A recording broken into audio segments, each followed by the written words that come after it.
नमस्कार। जैसा कि हमने आपको पिछले वीडियो में बताया था हिंदी साहित्य के काल विभाजन के बारे में, तो उसमें सबसे पहला युग आता है वह आदिकाल, जिसका समय है 1050 से 1375 विक्रमी संवत, जिसको वीरगाथा काल भी कहा गया है। दूसरा इसका जो महत्वपूर्ण काल है वह है मध्यकाल, जिसका समय है 1375 से 1900 विक्रमी संवत तक, जिसको सुविधा के अनुसार और प्रवृत्तियों के आधार पर पुनः दो भागों में बांट दिया गया है। एक को कहा जाता है पूर्व मध्यकाल और दूसरा कहलाता है उत्तर मध्यकाल। पूर्व मध्यकाल को प्रवृत्तियों के आधार पर भक्ति काल की संज्ञा दी गई है। उस युग में भक्ति की प्रवृत्ति ज़्यादा रही है। आपको पता है प्रवृत्ति के आधार पर ही इसका दूसरा नामकरण किया गया है। भक्ति का उद्देश्य क्या है? ईश्वर की प्राप्ति। हमें ईश्वर की प्राप्ति करनी है और वह माध्यम या मार्ग कोई भी हो, वहाँ पे उसकी भी बात बताई गई है। जो दो मार्ग बताए गए हैं ईश्वर की प्राप्ति के लिए। तो यहाँ देखते हैं भक्ति काल के बारे में। तो भक्ति काल को एक महत्वपूर्ण सवाल आता है कि हिंदी का स्वर्ण युग किसको कहा गया और किसने कहा गया है। तो भक्ति काल को हिंदी का स्वर्ण युग कहा गया है और इसको कहा है जॉर्ज ग्रियर्सन जी ने। अब देखते हैं कि इसमें जो भक्ति काल में क्या प्रमुख रूप से रही है, इसकी विशेषता कह लीजिए क्या है। तो मुख्य अगर बिंदु की अगर बात करें तो एक शब्द हमारे पास आता है भक्ति आंदोलन। भक्ति आंदोलन क्या है, कैसे यह उदय हुआ, क्या हुआ, इसके बारे में हम आज विस्तृत रूप से चर्चा करेंगे। तो भक्ति काल के बारे में आपको बता दें कि जो इससे समझने के लिए तो थोड़ा सा पहले आते हैं, जिसको वीरगाथा काल आदिकाल कहा गया है। तो उस वक्त आपको पता है कि बहुत सारी युद्ध हुए, आक्रमण हुए, जनता त्राही त्राही कर रही थी, मारकाट हो रहे थे, लूट खसोट हो रहा था। तो उस वक्त जनता जो है एक आश्रय चाहती थी, एक शांति चाहती थी, एक सुकून चाहती थी। वह उसकी तलाश में थी। उसको कैसे क्या मिला, उसके लिए आपको हम भक्ति आंदोलन के बारे में बताना चाहेंगे। भक्ति आंदोलन, इसका जो उदय हुआ था वह उत्तर भारत में न होकर के दक्षिण भारत में हुआ था। हालांकि इसमें भी थोड़ा सा विरोधाभास विद्वानों में आ जाता है, वह भी हम आपको बताएंगे। तो भक्ति आंदोलन जिसकी शुरुआत दक्षिण में हुई थी और इसको प्रारंभ किया था 12 अलवार भक्तों ने। अलवार अर्थात वैष्णव भक्त। अलवार और नैनमार दो वहां पर एक श्रेणियां थी। नैनमार को शैव कहा जाता था और अलवार भक्तों को वैष्णव कहा जाता था। तो इन्हीं 12 अलवारों ने भक्ति की नींव डाली, या कह लीजिए कि यह जो है भक्ति रूपी बीज जो है वह दक्षिण भारत में ही बना। वहां पर कह लीजिए कि अंकुरित हुआ, लेकिन वह वृक्ष रूप में आकर के उत्तर भारत में ही हुआ, जिसके लिए कहा भी जाता है भक्ति द्राविड़ी उपजी लाए रामानंद, प्रगट किया कबीर ने सप्तद्वीप 9 खंड। ठीक, तो भक्ति जो है यह द्रविड़ ने पैदा की। द्रविड़ अर्थात दक्षिण में इसका उदय हुआ था, लेकिन इसको उत्तर भारत में रामानंद जी लेकर के आए थे। अब इसके अगर उदय की अगर एक पक्ष की बात करें विद्वानों पे, तो रामचंद्र शुक्ल जी का मानना था कि यहाँ पे जनता जो है बाहरी आक्रमण करने से बहुत ज़्यादा त्रस्त हो गई थी। उसको एक सुकून चाहिए था, शांति चाहिए थी। तो उसके लिए भक्ति काल का उदय हुआ। तो शुक्ल इसका जो करिए कि एक विरोध टाइप का है, ये हजारी प्रसाद द्विवेदी जी का भी मिलता है। उनका स्पष्ट कहना है कि यदि अगर आक्रमण उत्तर भारत में हुए थे तो तो भक्ति भी यहीं पे उदित होनी चाहिए थी, यह दक्षिण भारत में कैसे हो गई? उतना दूर उदय होने का क्या अर्थ है? तो अब बातें जो भी रही, भक्ति काल तो उदय हुआ था, परंपरा रूप में चली, और जिसका अगर शुक्ल जी ने बात किया है भक्ति काल के लिए जनता का, जनता शब्द यूज किया है, जनता की चित्तवृत्ति का यूज किया है, तो जो हजारी प्रसाद द्विवेदी ने लोक शब्द यूज किया है, इनका जो लोक है वो समझ लीजिए कि जनता से भी जो पिछड़ा हुआ वर्ग कहलाता है वह लोक में आता है। अभी इसके अगर संप्रदाय की बात कर लें तो संप्रदाय में कौन कौन से हैं? जो वैष्णव संप्रदाय हैं, इसमें प्रमुख रूप से जो आते हैं, हम आपको उनके प्रवर्तक और उनके नामों की गणना बता देते हैं। इसमें आते हैं विशिष्टाद्वैतवाद, रामानुजाचार्य जी हैं, बहुत प्रसिद्ध नाम है। उसके बाद आता है द्वैतवाद, ये सभी ब्रह्म के रूपों के आधार पर बने हुए हैं। ब्रह्म और जीव में क्या संबंध है, कितने रूप हैं? ब्रह्म ही जीव है या ब्रह्म अलग है जीव अलग है, या कौन किसका एक विशिष्ट रूप है, या कोई अलग अलग नहीं है, दोनों एक ही हैं? तो सबका अपना अपना एक अलग मत है। उस मत को यहाँ पे संप्रदाय नाम दिया गया है और उसकी प्रवर्तनकर्ताओं को यहाँ पर बताया गया है। तो फिर से बताते हैं, विशिष्टाद्वैतवाद रामानुजाचार्य जी का है। द्वैतावाद जिसको भेदाभेद भी कहा गया है, यह है निम्बार्काचार्य जी का। फिर आता है अद्वैतवाद, इसके प्रणेता रहे हैं शंकराचार्य जी। फिर आता है शुद्धाद्वैतवाद, इन्हीं का एक और है रुद्र संप्रदाय, विष्णु स्वामी जी ने। इन दोनों का जो प्रवर्तन है विष्णु स्वामी जी ने किया है। फिर आता है द्वैतवाद, जिसे ब्रह्मवाद भी कहा गया है, ब्रह्म संप्रदाय भी कहा गया है। इसके प्रवर्तक है मध्वाचार्य जी। फिर आता है आपका राधा वल्लभी संप्रदाय, इसके प्रणेता रहे हित हरिवंश जी। फिर रामावत संप्रदाय, इसको रामानंद जी लेकर के आए। फिर आता है गौड़ीय संप्रदाय, जिसको अचिंत्य भेदाभेद की संज्ञा दी गई है। इसके हैं चैतन्य महाप्रभु जी। अब देखिए, एक है भेदाभेद द्वैतोद्वैत निम्बार्काचार्य का, और दूसरा है अचिंत्य भेदाभेद, इसको गौड़ी संप्रदाय भी कहते हैं, चैतन्य महाप्रभु जी का। तो ये जो है इसको आप याद कर लीजिए, ये सवाल में एकदम 100% पूछे ही जाएंगे। ये बहुत ही इंपॉर्टेंट सवाल है, एक न एक संप्रदाय का जरूर पूछा जाता है कि ये किस संप्रदाय के प्रवर्तक कौन है। ठीक है, तो हम बात करते हैं जो भक्ति काल की है। भक्ति काल को प्रवृत्तियों के आधार पर कह लीजिए या मानने वालों के अनुयायी के आधार पर दो भागों में बांट दिया गया था। जैसे जो ईश्वर को जिस रूप में मानने वाले हैं उसके आधार पर, तो ईश्वर को निराकार निर्गुण मानने वाले निर्गुण संप्रदाय में आ गए, और दूसरा जो सगुण मानते थे अर्थात गुण के साथ मानते थे वह सगुण के साथ आए। अब देखिए, निर्गुण को पुनः दो भागों में बांट दिया गया था। हमने आपको बताया कि भक्ति काल में भक्ति का उद्देश्य क्या रहा है। भक्ति का उद्देश्य रहा है ईश्वर की प्राप्ति। अब उसका माध्यम या मार्ग कुछ भी हो, ज्ञान के द्वारा हो या प्रेम के द्वारा हो। तो जब हम ज्ञान के द्वारा बात करते हैं, ज्ञान के द्वारा ईश्वर की प्राप्ति की बात करते हैं, तो आ जाता है ज्ञानाश्रयी शाखा के अंतर्गत। इसको समझने के लिए, आसानी से समझने के लिए कि इसमें कौन कौन से लोग आ सकते हैं, तो आपको एक बहुत ही कीवर्ड टाइप का हम आपको बता देते हैं।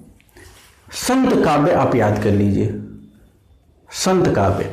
अब जितने सारे संत हैं, संत महात्मा जो भी पुराने आए हैं, वह सभी इस ज्ञानाश्रयी शाखा के अंतर्गत शामिल हो जाते हैं।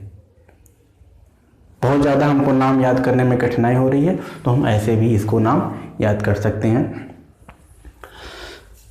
रामानंद इसके प्रणेता रहे हैं, ठीक है। जैसे कि हमने पीछे बताया ये भक्ति द्राविड़ी उपजी लाए रामानंद। रामानंद ही जो है इस भक्ति को उत्तर भारत में लेकर के आए और प्रकट किया कबीर ने सप्तद्वीप 9 खंड। इनके जो 12 शिष्यों के नाम आते हैं रामानंद के, यह भी सवाल पूछता है परीक्षा में कि रामानंद के 12 शिष्यों में कौन कौन से लोग हैं। तो आप 12 शिष्यों के नाम पूरी तरीके से याद कर लीजिए। एक नंबर का ये सवाल कहीं नहीं गया है। इनमें है रामानंद के 12 शिष्यों में कबीर, पीपा, धना, सेन, सुरसुरानंद, अनंतानंद, सुखानंद, रैदास, पद्मावती, नरहरियानंद और भवानंद। ये लोग जो हैं ये रामानंद के 12 शिष्य कहलाते हैं। और 12 शिष्य जो हैं यह अलग अलग वर्गों के हैं। जैसे कि शंकराचार्य जो है वह अपने शिष्यों में प्रमुख वर्ग को ही वरीयता देते थे, लेकिन इन्होंने उस चीज को खत्म कर दिया। इन्होंने सभी जाति और सभी वर्ग के लोगों को अपनी शिष्य परंपरा में शामिल किया। अब जैसे देखिए पीपा जैसे राजा थे तो रैदास जैसे चमार भी थे, उनके यहाँ नाई भी थे, तो जुलाहा जैसे कबीर भी थे। तो हर वर्ग को इन्होंने अपने अंदर इस शिष्य परंपरा के अंदर शामिल किया है। तो ये इनके 12 शिष्य हैं। अब भक्ति काल के अंतर्गत जो ज्ञानाश्रयी शाखा है इसकी विशेषता क्या रही है, प्रमुख रूप से हम कैसे पहचानेंगे कि यह निर्गुण शाखा अर्थात ज्ञानाश्रयी के अंतर्गत यह आता है। अब निर्गुण की देखिए ज्ञानाश्रयी में क्या वो है, पहचान है, नाम होता है, वहां पे नाम की महिमा है, राम नाम। हम आपको पिछले वीडियो में भी बता चुके हैं कि राम नाम जो है वो कबीरदास ने भी लिया है और तुलसीदास ने भी लिया है, लेकिन यहां पर उस राम की जो बात करते हैं वो परमात्मा राम है, एक नाम की बात करते हैं ये, क्योंकि यहां पर ईश्वर निराकार है, निर्गुण है, कोई इसका रूप रंग आकार नहीं है। नाम की महिमा है। अब नाम की महिमा को लेकर हम इसमें कबीरदास को मुख्य रूप से शामिल करेंगे और उनके कुछ दोहों के आधार पर हम इसकी सारी विशेषताएं आपको बता देंगे। जैसे कि कबीरदास ने कहा है राम नाम के बारे में, राम नाम के पड़ंतरे देवे को कछु नाही, यानी कि राम का नाम इतना बड़ा है कि उसके बदले में हमें पास देने के लिए कुछ है ही नहीं। तो यह नाम की महिमा यहां बताई गई है।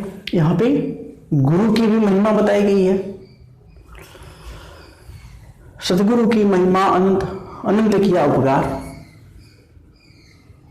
तो सतगुरु, बिना सतगुरु के तो ज्ञान हो ही नहीं सकता है, उसकी महिमा अपरंपार है, हम उसके बारे में कुछ कह ही नहीं सकते।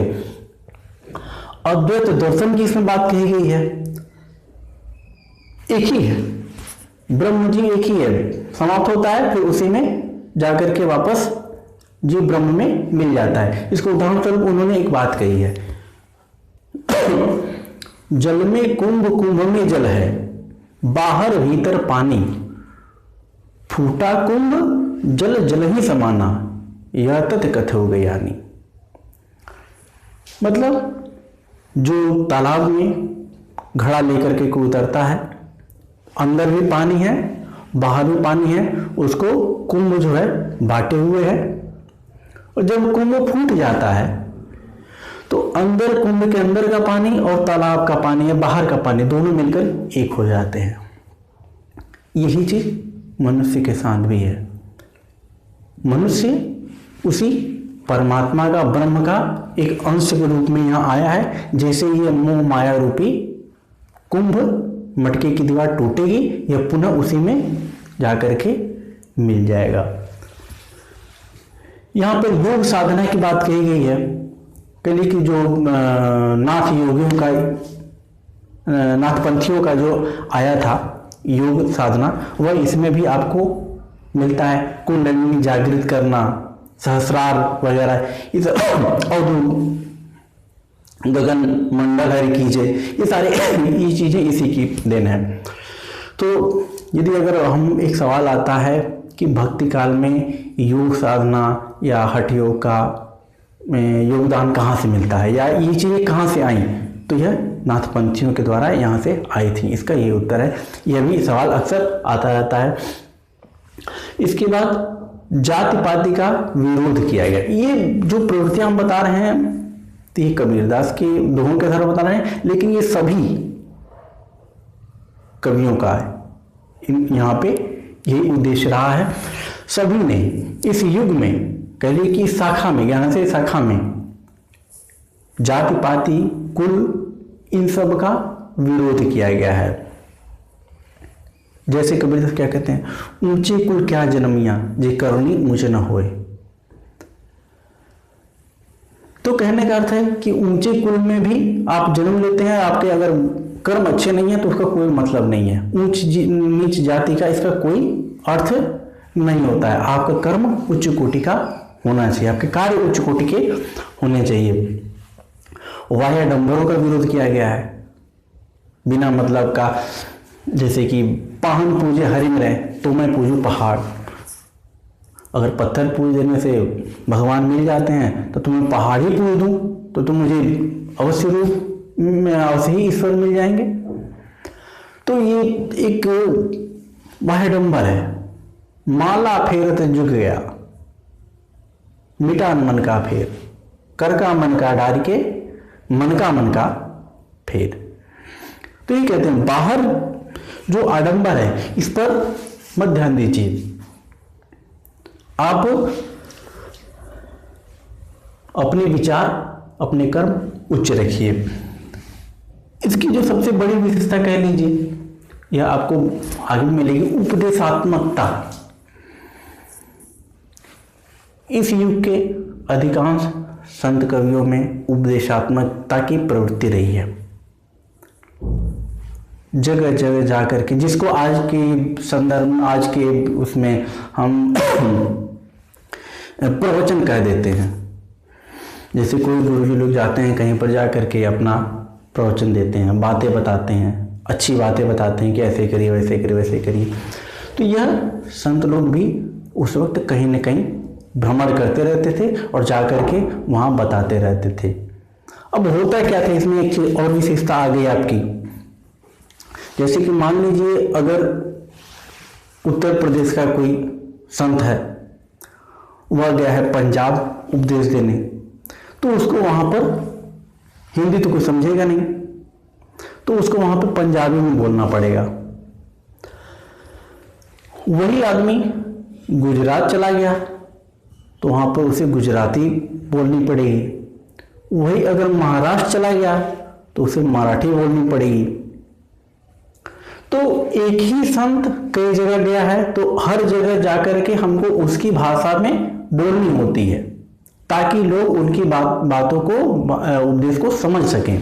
यही कारण है कि इनकी भाषा में हर जगह की चीजें आ गई हैं। किसी एक कवि की कोई एक भाषा नहीं है। अगर उनमें बिहारी शब्द भी मिलते हैं तो पंजाबी शब्द भी हैं, कुछ ब्रज शब्द भी हैं, कुछ अवधी के भी हैं, कुछ भोजपुरी के हैं, कुछ मैथिली के हैं। तो इसी को एक नाम दे दिया सदुक्कड़ी। साधु लोग जहां जहां जाते हैं उनकी भाषा वह आती रहती है और वैसे इन्होंने उसमें कर लिया है। तो इस कारण से इनकी भाषा जो है सदुक्कड़ी कहलाती है, पंचमील खिचड़ी भी कही जाती है। अब इसका जो दूसरा पक्ष है प्रेमाश्रयी, अर्थात प्रेम के द्वारा ईश्वर की प्राप्ति। और देखिए ईश्वर की प्राप्ति क्या है।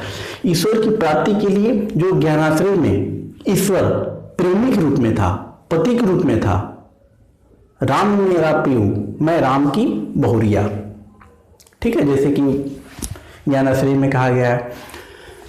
प्रेमाश्रय में ईश्वर को प्रियतमा माना गया है, पत्नी रूप में यानी प्रेयसी रूप में कहा गया है। तो यहाँ पे उसकी प्राप्ति जो है प्रेयसी के द्वारा दिखाई गई है। इसके बारे में क्या है, सूफी काव्य, इसको प्रेमाश्रय को सूफी काव्य कहा गया है। ये सूफी जो काव्य आया, कलिए कि ये मसनवी शैली की एक इसमें विशेषता आई है। सूफ अगर शब्द की बात करें तो ज्यादातर जो मान्य है वो एक कहा जाता है कि ये तो हालांकि कई है, सूफा चौतरे की, अगर सूफ चौतरे की अगर बात करें तो मक्का के पास है उसकी बात होती है। एक ऊन की बात करती है, जो ऊन कपड़ा पहनते हैं उनों की बात कही जाती है। सफा की बात आती है, जो पवित्र होते हैं उनकी बात आती है। तो सूफी शब्द वहां से कह लीजिए तो आया है। अगर इसके प्रमुख कवियों में अगर बात कर दें तो आपके जायसी, दाऊद, मुल्ला दाऊद, मंजन, कुतुब उस्मान, ईश्वरदास, कासिम शाह, नूर मोहम्मद, असाइद और शेख नबी आदि बहुत सारे लोग हैं, यह सूफी काव्य के हैं। अब इनके बारे में अगर बात करें तो सूफी काव्य की विशेषता क्या रही है। सूफी काव्य की जो विशेषता रही है वह है ग्रंथों का नामकरण। जो ग्रंथों का नामकरण किया गया है सूफी काव्य में, वह नायिका के नाम के आधार पर ही किया गया है। चाहे वो मिर्जावती हो, चाहे मंजन हो, चाहे पद्मावत हो, कोई भी हो, ईश्वरदास का सत्यवती हो, तो इसमें जितने सारे नाम दिए गए हैं वह नायिकाओं के नाम के आधार पर ही उस ग्रंथ का नामकरण किया गया है। अलौकिक इसमें प्रेम की बात कही गई है, इसमें लौकिक प्रेम की बात नहीं कही गई है। उस प्रेम को बहुत बड़ा दिव्य दिखाया गया है, क्योंकि उसके आगे यह सांसारिकता कुछ नहीं है। उस प्रेम के आगे चरित्र चित्रण मिलता है इसमें। चरित्र के बारे में किसी, अगर रतन सेन की बात हो, चाहे किसी भी राजकुमार की बात हो, तो उसके कैरेक्टर का यहाँ पे डिफाइन किया गया है, यहाँ इसमें ये विशेषताएं थी। फिर भाषा शैली, इसकी जो सूफी काव्य की भाषा है वह अवधी भाषा है, और शैली हम आपको बता चुके हैं मसनवी शैली रही है। इसकी एक और विशेषता कथात्मकता इसमें मिलती है, अर्थात एक कहानी इसमें मिलती है, और वह कहानी भी कैसी, हिंदू संस्कृति का इसमें वर्णन मिला है। अर्थात जो हिंदू संस्कृति की जो कहानियां हैं इसी को ऐसे उठाई गई हैं, उसको एक कथा के रूप में कह दिया गया है। अगर रस व्यंजना की बात करें तो इसमें श्रृंगार प्रमुख रूप से रहा है, क्योंकि प्रेमाश्रय है, जाहिर सी बात है कि श्रृंगार ही रहेगा। और यदि हम जब बात करते हैं मुख्य रूप से पद्मावत की, जायसी के, मलिक मोहम्मद जायसी की, जो 1540 में इन्होंने लिखी थी। अगर पद्मावत की बात करें तो पद्मावत में एक बहुत बड़ा सवाल आता है कि यह है क्या, कौन किसका प्रतीक है, यह भी सवाल अक्सर आता है। तो हम आपको एक जो प्रचित अंश है इसका, उसका दोहे के बारे में हम आपको बताते हैं। कौन किसका रूप है, यह आपको प्रतीक है, यह आपको इस दोहे से पता चल जाएगा। याद कर लीजिए, ये बहुत ही इंपॉर्टेंट है। तन चितौर मन राजा कीन्हा, हे सिंगल बुद्धि पद्मनि चीन्हा। तन चित्तौड़ है, मन राजा का है, प्रतीक यहां बताया गया। जो हृदय है वह सिंगल दीप है, और बुद्धि जो है वह पद्मावती का है, पद्मिनी का है।